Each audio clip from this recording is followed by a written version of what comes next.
Like करें, उसके बाद सब्सक्राइब करें और बेल आइकन को दबाएं ताकि हमारे वीडियोस आप तक सबसे पहले पहुंचे। वो रसूल इतने बुलंद हैं कि उनकी निगाहें उठती है तो किबला बदल जाता है। लेकिन उस रसूल की जिंदगी अगर तुम घर के अंदर देखोगे, उम्मतुल मोमिनीन यानी हुजूर की बीबियां अगर बीमार पड़ती है तो अल्लाह के रसूल अपने घर में झाड़ू खुद लगाते हैं। ये उस जात की जिंदगी है जिसको खुदा राजी करना चाहता है। वला सौफ युअतीका रब्बुका फतरदा, ये उस रसूल की जिंदगी है। अपने घर में झाड़ू खुद लगाते हैं। बकरियों का चारा अल्लाह के हबीब अपने कांधों पे लाद कर खुद लाते हैं। अल्लाह के हबीब सल्लल्लाहु अलैहि वसल्लम की शान करीमी ये है कि हुजूर अलैहिस्सलाम की बीबियों में सबसे छोटी उम्र में जो बीवी थी मेरे रसूल की, वो उम्मुल मोमिनीन अम्मा जान आयशा सिद्दीका थी। जब नई नई शादी होकर के आई तो कम उम्री में उनको आटा गूंदना नहीं आता था। जाहिर सी बात है, नवी नवेली दुल्हन होती है तो बहुत सारे काम वो नहीं जानती है। हमारे यहाँ भी होता है कि वो नहीं जानती है, लेकिन नहीं जानती है तो हमारे यहाँ पंचायत बैठती है, हमारे यहाँ मीटिंगें बैठती है। हंसने की बिल्कुल कोई बात नहीं है। ये आपके माशरे की रुदात में आपको सुना रहा हूं। अगर घर के अंदर नई नवेली दुल्हन को काम करना ना आए तो हमारे यहाँ पूरे मोहल्ले में ऐलान होता है वो फलां की बहू, वो फलां की बीवी, वो फलां की बेटी को तो कुछ आता ही नहीं। लेकिन ये उम्र के तकाजे होते हैं, घरों के तकाजे होते हैं। हुजूर अलैहिस्सलाम की बीवी मेरी और आपकी अम्मी जान, और वो भी वो हमारी अम्मी जान, हमारी माओं की अजमत जिसके कदमों पे कुर्बान, जिसके बिस्तर पे कुरान नाजिल होता है, जिसके बिस्तर पे अल्लाह कुरान नाजिल फरमाता है, वो रसूल की मुकद्दस जिसे इमाम अहले सुन्नत ने महबूब रब्बुल आलमीन लिखा है, वो उम्मुल मोमिनीन छोटी सी उम्र है, शादी होकर आई है और अभी आपको आटा गूंदना नहीं आता। तो पता है उस वक्त मेरे रसूल अपनी बीवी को आटा गूंद करके खुद दिया करते थे। आप आटा गूंद करके देते और उम्मुल मोमिनीन खाना पकाती। आप गौर फरमाएं, क्या हुजूर अलैहिस्सलाम की ये जिंदगी हमें नहीं बताती कि अगर बीवी तन्हा हो तो हम उसके कामों में उसके हाथ बटाएं या उसकी मदद करें। वो बीमार हो, उम्मतुल मोमिनीन बीमार होती तो हुजूर अलैहिस्सलाम पानी का इंतजाम खुद फरमाते, उन लोगों के हिस्से का काम खुद करते। लेकिन आज समाज में ये सारी चीजें जो है वो ऐब की नजर से देखी जाती है। औरत का मतलब ये कि वो मजलूम है, वो कनीज है। औरत का मतलब ये वो पैर की जूती है। इसलिए मर्द औरतों से दूर, औरतें मर्दों से दूर, और घर के अंदर एक जहन्नम की आग जल गई है। न शौहर के दिल में बीवी की वो मोहब्बत रही, न बीवी के दिल में वो शौहर की मोहब्बत रही। मुसलमानों, अपना मजहब ये है, हम बीवी को टिश्यू के तौर पे इस्तेमाल नहीं करते, हम बीवी को अपने महबूब की हैसियत से रखते हैं। और अपना मजहब तो कितना हसीन है कि बीवी जिंदा होती है तो हम बीवी के नाम पर शहर बसाते हैं, समरकंद और बुखारा की तरह, और बीवी मर जाती है तो उसकी मोहब्बत में हम ताजमहल बनाते हैं। हम वो लोग हैं, जिंदा है तो शहर बसाते हैं और मर जाए तो ताजमहल बनाते हैं। ये मोहब्बतों का आलम था, ये प्यार का आलम था। लेकिन जब तक मुसलमान हुजूर अलैहिस्सलाम की सुन्नत मुबारका पर अमल करते हुए बीवी के साथ जिंदगी गुजारता था तो जीते जी शहर बसते, मरने के बाद महल बनते। लेकिन जब से इस मुसलमान ने सीरियल और फिल्मों के जरिए से बीवी के साथ जिंदगी गुजारने का तरीका सीखा है तो आज औरतें मशकूक होकर के रही है। औरतों का एतमाद शौहर पर नहीं, शौहर का एतमाद बीवी पर नहीं। आप जानते हैं अल्लाह के रसूल सल्लल्लाहु अलैहि वसल्लम फरमाते हैं शौहर पर बीवी का हक ये है कि शौहर जो लुकमा खाए वो अपनी बीवी को खिलाए। जिस कीमत का लिबास शौहर पहने उसी कीमत का लिबास अपनी बीवी को पहनाए। यहाँ तो हाल ये है, जब जींस खरीदने जाएंगे तो 2-2 हजार की अपने लिए खरीदेंगे, और अगर बीवी 500 रुपए कपड़ों के लिए मांगे तो जब तक के मारेंगे नहीं, जब तक झगड़ा नहीं करेंगे उस वक्त तक के उसको देंगे नहीं। मेरे प्यारे आका सल्लल्लाहु अलैहि वसल्लम के दीवानों, आपने बकरियां खरीद कर नहीं लाए, आप बीवी बना करके लाए हैं और बीवी के साथ हुस्ने सुलूक होना चाहिए। अगर आप पूरे दिन के अंदर तस्बीह हिलाते हो, या आप लंबी दाढ़ियां कर ले, या आप तहज्जुद गुजार बन जाएं, मेरे रसूल ने फरमाया तुम में का कोई उस वक्त तक बेहतर हो नहीं सकता जब तक वो अपनी बीवी के साथ बेहतर ना हो। आका इरशाद फरमाते हैं कि मैं तुम सब में बेहतर हूं इसलिए कि मैं अपने घर वालों के साथ अच्छा हूं। मेरे आका सल्लल्लाहु अलैहि वसल्लम के दीवानों, स्टेज पर तो सभी अच्छे नजर आते हैं, गली में तो सभी अच्छे नजर आते हैं, जरा घर में कोई अच्छा नजर आए। अल्लाह अकबर। आइए, बुजुर्गों का हाल औरतों के साथ क्या था। एक मर्तबा एक सहाबी का उनकी बीवी के साथ झगड़ा हो गया। दरअसल ये था कि औरतें जब तक मक्के में थी बहुत दबी दबी रहती थी, इसलिए कि मक्के का माहौल ही ऐसा था।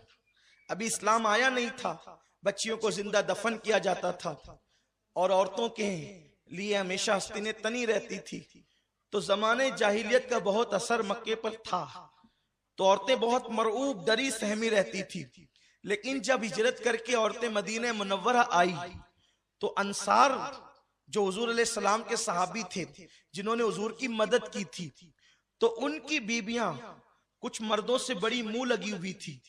तो उनको देख देख कर ये मुहाजिर बीबियां भी अपने शौहरों से उलझती थी मोहब्बत के माहौल में।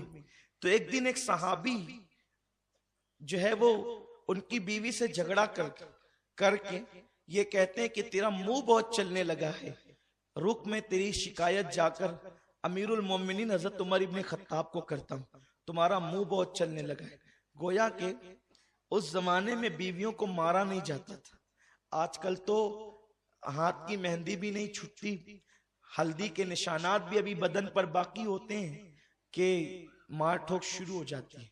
मेरे आका सल्लल्लाहु अलैहि वसल्लम ने उन मर्दों पर लानत फरमाई है जो अपनी बीवियों को मारते हैं। औरतों को मारना नाजायज और गुनाह है, इसलिए कि मर्द तेरे हाथ देख, उसका सिनफे नाजुक का बदन देख, सोच तो सही कहां तेरे हाथों की सख्ती, उसकी नजाकतें। अल्लाह अकबर।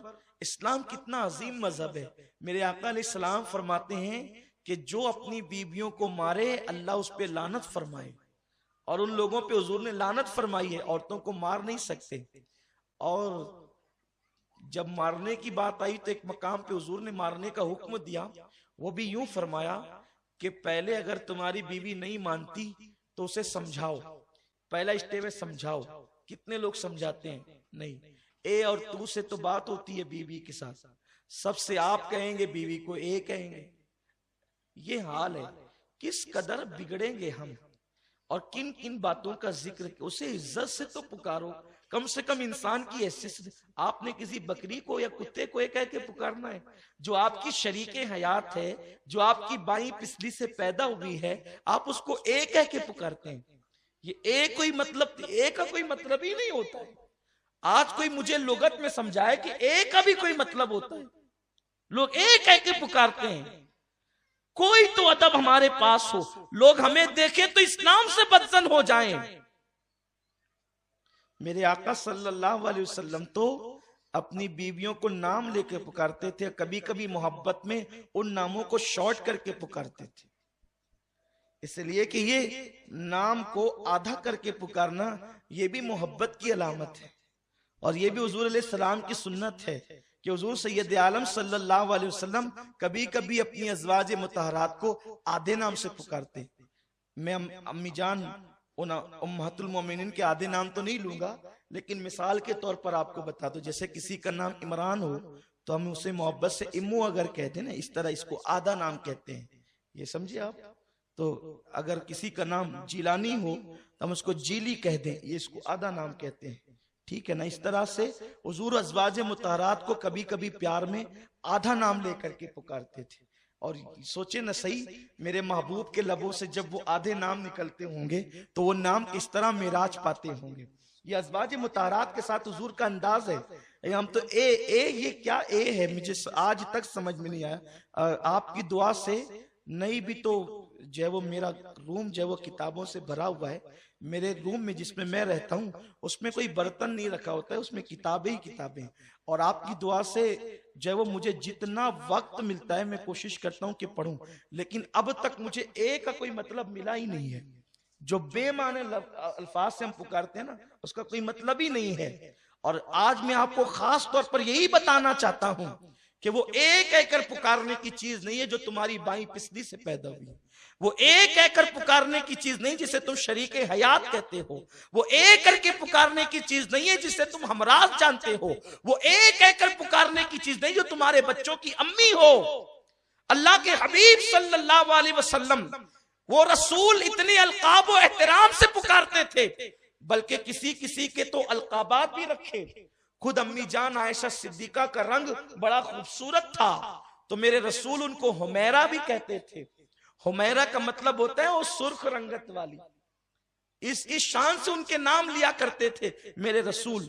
तो एक दिन सहाबी ने अपनी बीवी को कहा, जो बीवी मुंह चला रही थी। इसका मतलब यह है कि जब सहाबी के घर में मियां बीवी में आपस में झगड़ा हो सकता है, तो सहाबी से ज्यादा बढ़कर कौन मुत्तकी है आज। इसका मतलब मियां बीवी में झगड़ा सबके यहां हो सकता है, लेकिन मियां बीवी के झगड़े की कोई हैसियत नहीं होती है। उसकी हैसियत एक दूध की तरह होती है। जैसे दूध के नीचे आग लगा दे तो वो उबल पड़ता है, लेकिन जैसे ही हटा दे तो वो बगैर किसी के बिठाए खुद बैठ जाता है। यही मियां बीवी के झगड़े की हैसियत होती है कि उसके लिए भी किसी को छुड़ाना नहीं पड़ता, किसी को बीच में मुदाखलत नहीं करनी पड़ती। मेरे रसूल ने फरमाया, अगर तुम्हारी औरतें तुमसे न माने तो पहले उसे समझाओ, मोहब्बत से समझाओ। और मैं नहीं समझता कि कोई शौहर अपनी बीवी को प्यार से समझाए वो न माने। ठीक है, अगर किसी के मुकद्दर में कोई चंचल ही आ गई है तो फिर मेरे रसूल ने फरमाया कि अगर वो बातों से न माने तो तुम उसके साथ बातचीत बंद कर लो। इस पर भी वो नहीं मानती है तो मेरे आका फरमाते हैं फिर अपने बिस्तर अलग कर लो। और खुदा की कसम ये इतना हसीन तरीका है, शौहर अगर दिन भर बात न करे तो शाम को बीवी पूछती है खैरियत तो है, आज बात नहीं करते। तो ये हाल है उसकी मोहब्बत का। तो जब बिस्तर अलग हो जाए तो उस पर तो कयामत ही टूट पड़ती है। तो आका फरमाते पहले समझाओ, न माने तो बात बंद करो, न माने तो बिस्तर अलग करो। उसके बाद भी न माने तो मेरे रसूल फरमाते हैं उसको मारो, लेकिन हाथ से नहीं। उसे मारो लेकिन डंडे से नहीं। उसे मारो लेकिन किसी औजार से नहीं। मेरे रसूल ने फरमाया अगर मारना ही है तो अपनी बीवियों को अपनी मिसवाक से मारो। और मिसवाक के लिए कानून बना दिया गया, मिसवाक छंगलिया से ज्यादा पतली नहीं होनी चाहिए और अंगूठे से ज्यादा मोटी नहीं होना चाहिए। तो जो न छंगलिया से पतली हो ना अंगूठे से मोटी हो और एक बालिश्त से बड़ी भी ना हो, तो आप बताएं अगर उस मिसवाक से बीवी को मारा जाए तो उसे लगेगी कहां। इस अंदाज से हुजूर अलैहि सलाम ने तरबियत दी। तो सहाबी कहते हैं ठीक है, तेरी जबान बहुत चलती है, मैं जाकर अमीरुल मोमिनीन से शिकायत करता हूं।